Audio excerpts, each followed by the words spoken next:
lumalalim na ang sugat ng world leaders dahil po sa ginagawa ngayon ni Donald Trump. Ang paglatag ni Donald Trump ng matinding pulisiya pagdating po sa international na bumulabog sa buong mundo. Anong estratehiya o ano ang iniisip ngayon ni Donald Trump? Bakit nga ba niya ito ginagawa?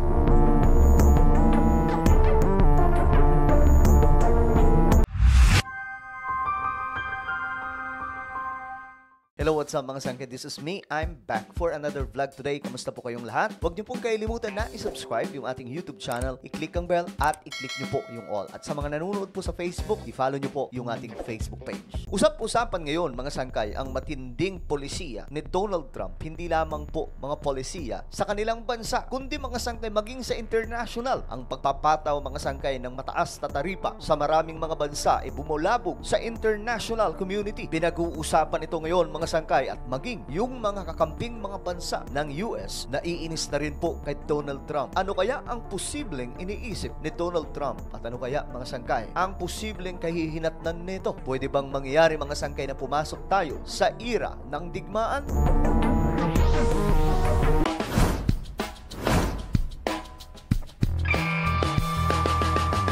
Maraming mga leader sa buong mundo, mga sangkay, ang halos hindi pa rin po makapaniwala ngayon sa nangyayari sa bansang Amerika. Ang kanilang pinuno na si Donald Trump kasi may kakaibang mga sistema, mga sangkay na talagang namang gumulat, hindi lamang po sa US kundi sa buong mundo.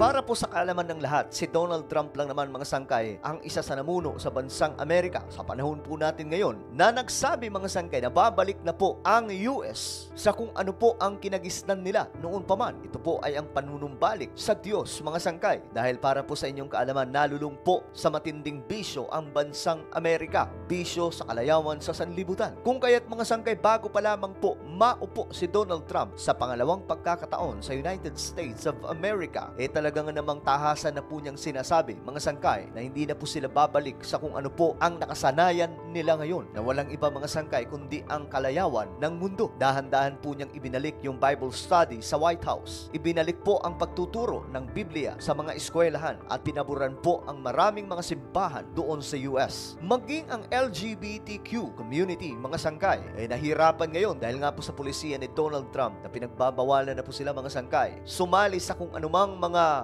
sports na hindi akma sa kanilang kasarian. Hindi lamang po sa sports, kundi maging sa pagtatrabaho sa gobyerno. Nagulantang mga sangkay ang lahat sa desisyon ni Donald Trump. Samantala mga sangkay, ang simbahan naman o maraming organisasyon ng Christian community ay tuwang-tuwa po mga sangkay sa ginawa ni Donald Trump. Dahil ayon po sa kanila, ito ay pro-Christ or pro-Jesus Christ na ginagawa ngayon ni Donald Trump, kung saan pinapatupad lamang po neto kung ano ang nakasulat sa banal na aklat. Subalit, ito naman po ang gumulat sa lahat mga sangkay. Nung naupo na po siya, maliban po sa matitinding mga pulisiya sa bansang Amerika, gumawa din po siya mga sangkay ng isang sistema para daw po mapaangat muli ang kanilang ekonomiya. Ito po ay sa pamamagitan ng pagpapataw ng mataas na taripa sa mga bansang nakapaligid sa United States of America, na maging ang kanilang mga kakamping mga bansa kagaya po ng Japan, South Korea, mga bansa sa Europe, hindi po nakaligtas mga sangkay. Kung kaya't nagkakaroon po ngayon ng trade war, lalong-lalo na po ang bansang Amerika at bansang China, ang dalawang largest economy in the world.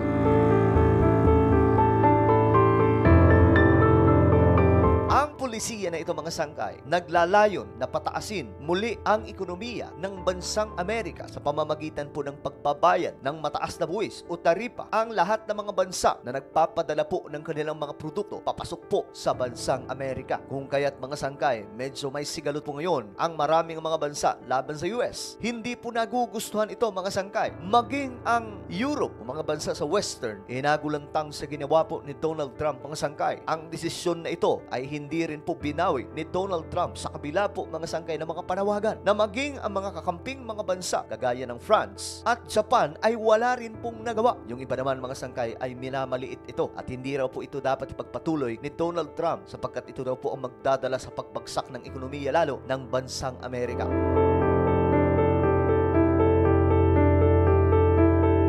Sinasabi mga sangkay ng mga Amerikano na ang desisyong ito o ang nag-isip neto mga sangkay ay si Elon Musk, ang pinakamayamang tao sa buong mundo na siyang advisor ngayon ni Donald Trump, lalong-lalo na po pagdating sa kanilang ekonomiya. Kung kaya't marami po mga Amerikano ngayon ang nananawagan mga sangkay doon sa US na palayasin na daw po si Elon Musk sa bansang Amerika, sapagkat hindi naman po itong si Elon totoong Amerikano. Nais po nilang paalisin mga sangkay sapagkat ito daw po ang sinusundan ngayon ni Donald Trump. Ito po ay ayon lamang sa kanilang mga sariling pag-a-analyze at sarili po nilang opinyon, kung kaya't nagkalat po sa kakalsadaan ang kabi-kabila ang mga protesta laban po sa administrasyon ni Donald Trump.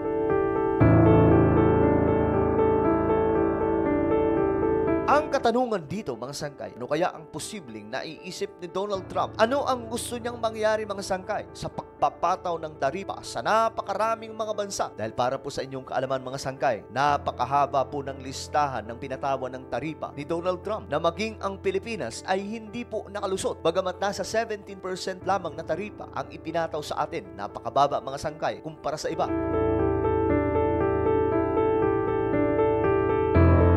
So ano nga ba ang iniisip ni Donald Trump? Ano ang gustong mangyari ni Trump? Talaga nga bang para lamang po palaguin ang kanilang ekonomiya mga sangkay? O may isa pang malalim na dahilan? Ayon mga sangkay sa mga analyst, ang nakikita po nila kay Donald Trump, gusto daw pupuksan ng presidente ng bansang Amerika ang lamesa mga sangkay na kung saan uupuan ito ng mga leaders ng buong mundo para pag-usapan mga sangkay kung ano po ang magiging plano. Gusto ni Donald Trump mga sangkay na ang world leaders ay lumapit sa bansang Amerika at makiusap mga sangkay na baguhin ang kanyang desisyon. Pero hindi po basta-basta mga sangkay mapapa-oo si Donald Trump. Kasama po dito ang plano na magkakaroon po ng isang matinding ugnayan o makikipag-deal si Donald Trump na ang makikinabang mga sangkay ay ang bansang Amerika. At ngayon nga po mga sangkay, nakikita na po natin ang nangyayari. Marami na po mga leader ng buong mundo ang nagpaabot ng kanilang mensahe kay Donald Trump mga sangkay na nais daw po nilang makausap ang leader ng bansang Amerika. At sinasabi mga sangkay na mukhang ang estratehiya ni Donald Trump ay hindi talaga seryosohin ang taripa mga sangkay, kundi seryosohin ang kung anuman ang magiging pag-uusap nila sa mga leader ng mga bansa.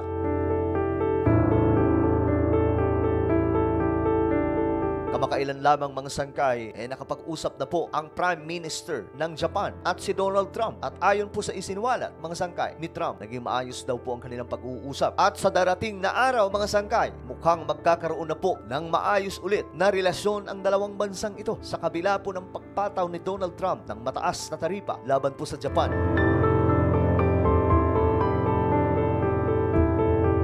So malinaw mga sangkay na may hidden agenda dito si Donald Trump. At ang katanungan dito, ano kaya ang hidden agenda na ito? Nais ba ni Donald Trump na ang mga leaders sa buong mundo mga sangkay ikumapit lamang po sa bansang Amerika at mawala po ang impluensya ng China? Kung saan ngayon mga sangkay, ang China po ang pinakamatinding kalaban ng bansang Amerika. Kung kaya't nakikipag-agawan po ng impluensya ang US. Ano ang sikretong agenda ni Donald Trump? Gusto po ba niyang paluhurin ang lahat ng mga leaders sa buong mundo? Dahil nga po sinabi po niya mga sangkay sa kanyang talumpati nung siya po ay nahalal bilang Pangulo ng bansang Amerika sa pangalawang pagkakataon, ibabalik niya po ang dangal ng bansang Amerika na kung saan kinikilalang pinakamataas at pinakamakapangyarihang bansa sa buong mundo. Sa pagkakataong ito mga sangkay, mukhang ito po ang ginagawa ni Donald Trump. Gusto niyang makita ng lahat ng mga bansa na ang US ay mas makapangyarihan kaysa sa kanila.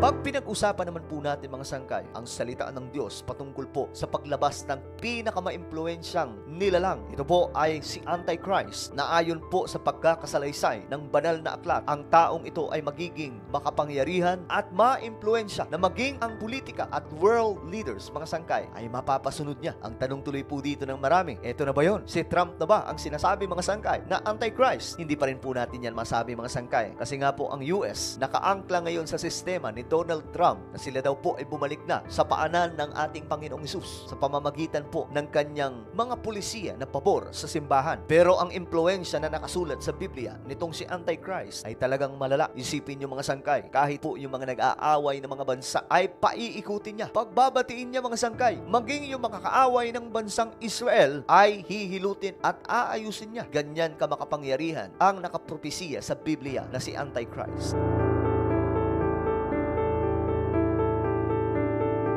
Bagamat may mga pagdudula kay Donald Trump kung sino ang taong ito mga sangkay, hindi pa rin po natin masasabi na si Trump ang sinasabing Antichrist dahil nga po sa kanyang mga pulisiya, lalong-lalo na po ang kanyang pagpabor sa simbahan. Ang tanong dito, ano ang hidden agenda o malalim na dahilan ni Donald Trump mga sangkay sa kanyang ginagawa ngayon sa mga leader ng buong mundo?